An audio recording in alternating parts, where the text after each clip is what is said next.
pagi semuanya. Hari ini kita akan belajar bahasa Indonesia yang mana topik kita surat lamaran pekerjaan.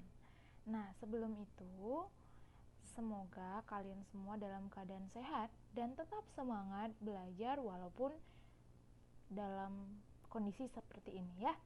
Nah, surat lamaran pekerjaan. Surat lamaran pekerjaan sangat penting untuk kalian pelajari karena ini bisa menjadi modal kalian ketika kalian tamat SMK, kalian ingin langsung bekerja. Nah, ini bisa menjadi modal kalian untuk menulis surat lamaran pekerjaan kalian. Nah, apa itu surat lamaran pekerjaan? Surat lamaran pekerjaan merupakan surat berisi permohonan untuk bekerja di suatu lembaga. Surat lamaran kerja adalah surat yang dibuat sepanjang 1 halaman penuh yang berisi tentang informasi pelamar kerja dan permohonan untuk menempati posisi tertentu. Biasanya surat lamaran kerja dikirim beserta riwayat hidup ataupun kurikulum vitae atau bisa kita sebut dengan CV. Nah, adapun indikator pembelajaran kita yaitu yang pertama adalah kalian diharapkan mampu memahami surat lamaran pekerjaan dengan baik. Kemudian yang kedua, mampu memahami struktur, langkah-langkah, dan kaidah kebahasan surat lamaran pekerjaan. Dan yang ketiga, mampu menyusun surat lamaran pekerjaan dengan memperhatikan struktur dan kaidah kebahasaan. Dan yang keempat, mampu mengaplikasikan pengetahuan dan keterampilan menulis surat lamaran pekerjaan pada kehidupan nyata. Nah, ini indikatornya. Kemudian, apa sajakah jenis surat lamaran pekerjaan? Surat lamaran pekerjaan ini terbagi atas 2. Yang pertama, surat lamaran pekerjaan yang digabungkan dengan CV. Dalam cara ini, riwayat hidup termasuk isi surat karena isinya berupa gabungan. Nah, apa itu riwayat hidup? Riwayat hidup itu misalnya kalian SD di mana, SMP di mana, SMA di mana, kemudian kalian sudah bekerja di mana saja. Kemudian riwayat hidup yang pastinya biodata juga. Nah, itulah yang kalian masukkan di dalam surat lamaran pekerjaan yang di bagian 1 ini ya, di bagian A. Nah, sedangkan di jenis surat yang kedua yaitu surat lamaran yang dipisahkan dari riwayat hidup. Dalam cara ini, riwayat hidup merupakan lampiran dan cara ini disebut model terpisah. Nah, biasanya dalam dunia pekerjaan untuk melamar pekerjaan, surat lamaran yang dipakai itu adalah jenis yang kedua. Kenapa? Karena tampilannya itu lebih baik dan lebih leluasa untuk melihat riwayat hidup kalian. Kalau misalnya hanya 1 lembar nih, di situ ada surat permohonan lamaran kerjanya, kemudian ada CV kalian, itu juga akan ruwet, sangat panjang untuk dibaca. Nah, tapi kalau terpisah-terpisah itu akan memaksimalkan dan mengefektifkan surat lamaran yang kalian buat. Nah, struktur teks surat lamaran pekerjaan ini ada 9. Yang pertama adalah tempat dan tanggal penulisan surat. Kemudian, yang kedua adalah lampiran. Yang ketiga ada hal atau perihal. Dan yang keempat ada alamat tujuan.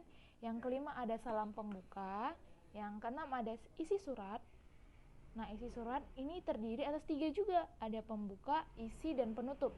Nah, di bagian pembuka ini bisa kita sebut dengan tesis. Ya, maksudnya apa ini? Dengan hormat saya yang bernama. Nah, itu termasuk ke dalam bagian tesis.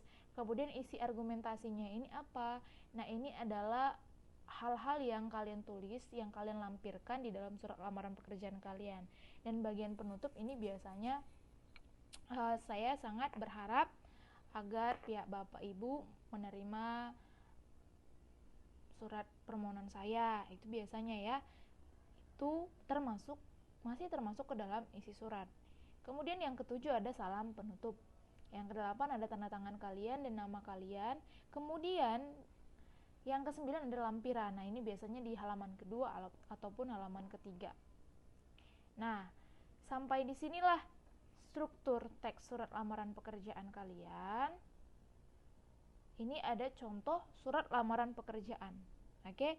Nah, contoh surat lamaran pekerjaan, inilah dia yang tadi dikatakan Jogja. Ini bisa kalian sebut sebagai tempat dan tanggal penulisan surat, ya. Kemudian ini yang terhormat. ARD, PT Alam Raya Sentosa, ini termasuk ke dalam kepala surat ya. Nah, dengan hormat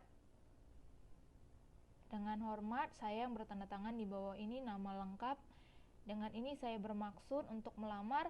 Nah, dengan hormat sampai di sini ya. Sampai di sini ini termasuk ke dalam isi surat. Jadi di bagian inilah tesis, di bagian inilah argumentasi ya. Nah, demikian surat lamaran ini saya buat, itu termasuk ke dalam penutup.